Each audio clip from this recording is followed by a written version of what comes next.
Welcome to the One Year Bible, February 7. The Old Testament reading, Exodus chapter 26, verse 1 through chapter 27, verse 21.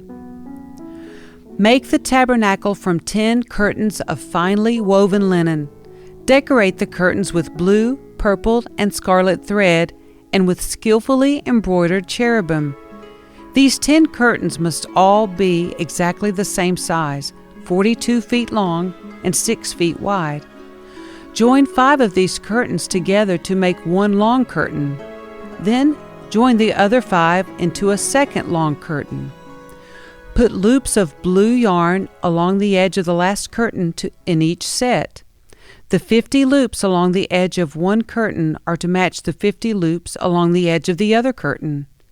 Then make 50 gold clasps and fasten the long curtains together with the clasps. In this way, the tabernacle will be made of one continuous piece. Make 11 curtains of goat hair cloth to serve as a tent covering for the tabernacle. These 11 curtains must all be exactly the same size, 45 feet long and 6 feet wide. Join 5 of these curtains together to make one long curtain, and join the other 6 into a second long curtain.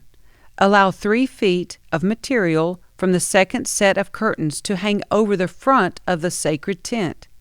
Make 50 loops for one edge of each large curtain. Then make 50 bronze clasps and fasten the loops of the long curtains with the clasps. In this way, the tent covering will be made of one continuous piece. The remaining 3 feet of this tent covering will be left to hang over the back of the tabernacle. Allow 18 inches of remaining material to hang down over each side, so the tabernacle is completely covered.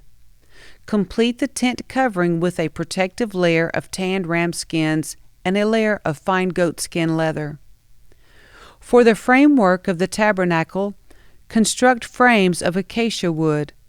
Each frame must be 15 feet high and 27 inches wide, with 2 pegs under each frame. Make all the frames identical. Make 20 of these frames to support the curtains on the south side of the tabernacle. Also make 40 silver bases, 2 bases under each frame, with the pegs fitting securely into the bases. For the north side of the tabernacle, make another 20 frames, with their 40 silver bases, 2 bases under each frame. Make 6 frames for the rear, the west side of the tabernacle, along with 2 additional frames to reinforce the rear corners of the tabernacle. These corner frames will be matched at the bottom and firmly attached at the top with a single ring, forming a single corner unit. Make both of these corner units the same way, so there will be 8 frames at the rear of the tabernacle set in 16 silver bases, 2 bases under each frame. Make crossbars of acacia wood to link the frames, 5 crossbars for the north side of the tabernacle and 5 for the south side. Also make 5 crossbars for the rear of the tabernacle, which will face west. The middle crossbar, attached halfway up the frames, will run all the way from one end of the tabernacle to the other. Overlay the frames with gold and make gold rings to hold the crossbars. Overlay the crossbars with gold as well. Set up this tabernacle according to the pattern you were shown on the mountain. For the inside of the tabernacle, make a special curtain of finely woven linen. Decorate it with blue, purple, and scarlet thread, and with skillfully embroidered cherubim. Hang this curtain on gold hooks attached to 4 posts of acacia wood. Overlay the posts with gold and set them in 4 silver bases. Hang the inner curtain from clasps and put the Ark of the Covenant in the room behind it. This curtain will separate the holy place from the most holy place. Then put the ark's cover, the place of atonement, on top of the Ark of the Covenant inside the most holy place. Place the table outside the inner curtain on the north side of the tabernacle, and place the lampstand across the room on the south side. Make another curtain for the entrance to the sacred tent. Make it of finely woven linen and embroider it with exquisite designs using blue, purple, and scarlet thread. Craft 5 posts from acacia wood. Overlay them with gold and hang the curtain from them with gold hooks. Cast 5 bronze bases for the posts. Using acacia wood, construct a square altar 7.5 feet wide, 7.5 feet long, and 4.5 feet high. Make horns for each of its 4 corners so that the horns and altar are all one piece. Overlay the altar with bronze. Make ash buckets, shovels, basins, meat forks, and fire pans, all of bronze. Make a bronze grating for it, and attach 4 bronze rings at its 4 corners. Install the grating halfway down the side of the altar, under the ledge. For carrying the altar, make poles from acacia wood and overlay them with bronze. Insert the poles through the rings on the 2 sides of the altar. The altar must be hollow, made from planks. Build it just as you were shown on the mountain. Then make the courtyard for the tabernacle, enclosed with curtains made of finely woven linen. On the south side make the curtains 150 feet long. They will be held up by 20 posts set securely in 20 bronze bases. Hang the curtains with silver hooks and rings. Make the curtains the same on the north side, 150 feet of curtains held up by 20 posts set securely in bronze bases. Hang the curtains with silver hooks and rings. The curtains on the west end of the courtyard will be 75 feet long, supported by 10 posts set into 10 bases. The east end of the courtyard, the front, will also be 75 feet long. The courtyard entrance will be on the east end, flanked by 2 curtains. The curtain on the right side will be 22.5 feet long, supported by 3 posts set into 3 bases. The curtain on the left side will also be 22.5 feet long, supported by 3 posts set into 3 bases. For the entrance to the courtyard, make a curtain that is 30 feet long. Make it from finely woven linen and decorate it with beautiful embroidery in blue, purple, and scarlet thread. Support it with 4 posts, each securely set in its own base. All the posts around the courtyard must have silver rings and hooks and bronze bases. So the entire courtyard will be 150 feet long and 75 feet wide, with curtain walls 7.5 feet high, made from finely woven linen. The bases for the posts will be made of bronze. All the article used in the rituals of the tabernacle, including all the tent pegs used to support the tabernacle and the courtyard curtains, must be made of bronze.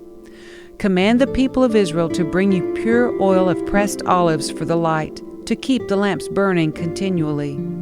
The lampstand will stand in the tabernacle, in front of the inner curtain that shields the Ark of the Covenant. Aaron and his sons must keep the lamps burning in the Lord's presence all night. This is a permanent law for the people of Israel, and it must be observed from generation to generation.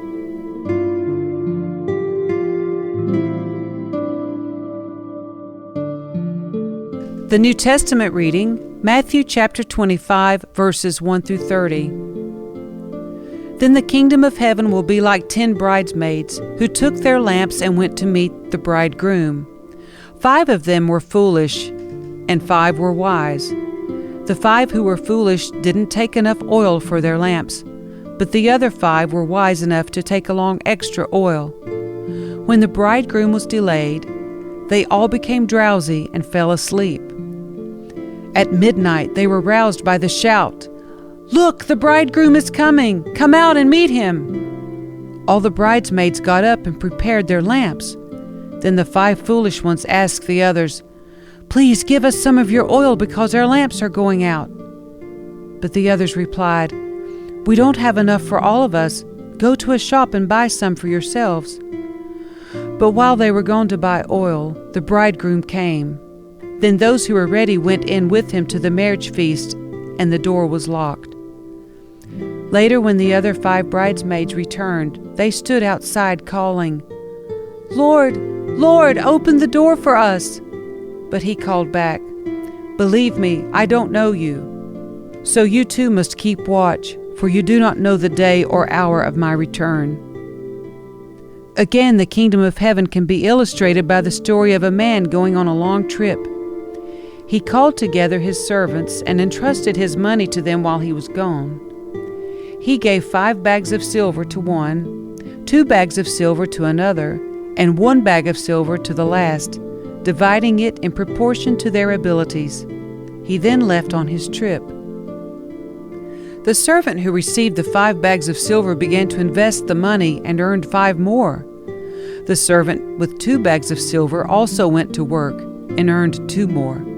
But the servant who received the 1 bag of silver dug a hole in the ground and hid the master's money.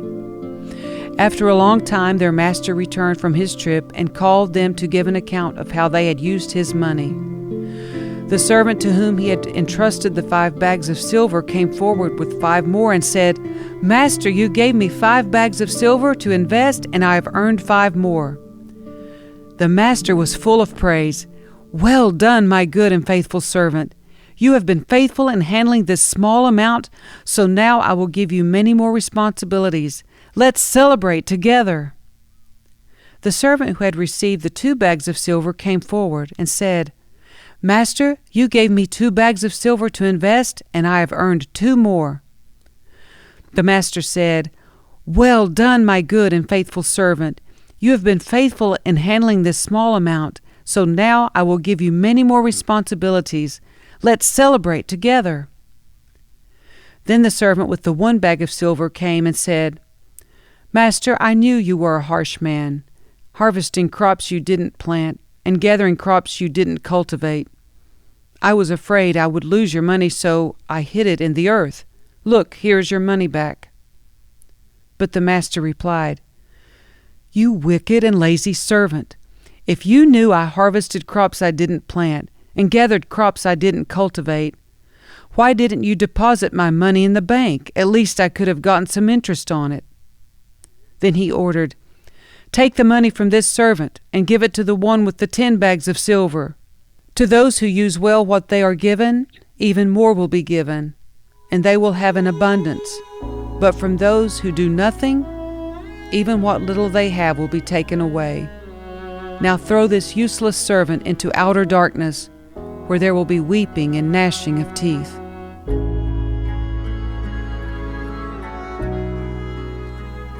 Psalm 31, verses 1 through 8. O Lord, I have come to you for protection. Don't let me be disgraced.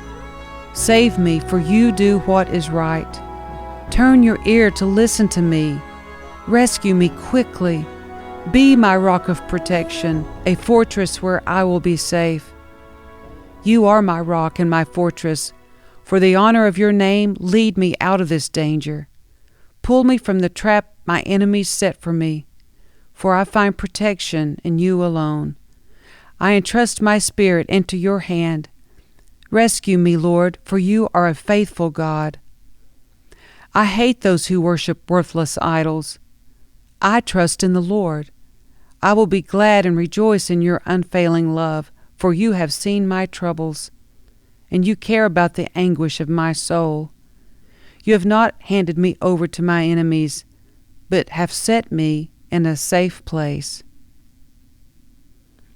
Proverbs 8, verses 1 through 11. Listen as wisdom calls out. Hear as understanding raises her voice. On the hilltop, along the road, she takes her stand at the crossroads.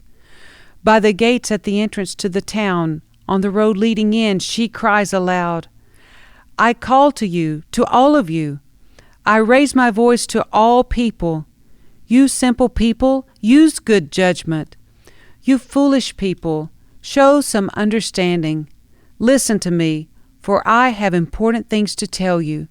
Everything I say is right, for I speak the truth and detest every kind of deception. My advice is wholesome. There's nothing devious or crooked in it. My words are plain to anyone with understanding, clear to those with knowledge. Choose my instruction rather than silver, and knowledge rather than pure gold, For wisdom is far more valuable than rubies. Nothing you desire can compare with it.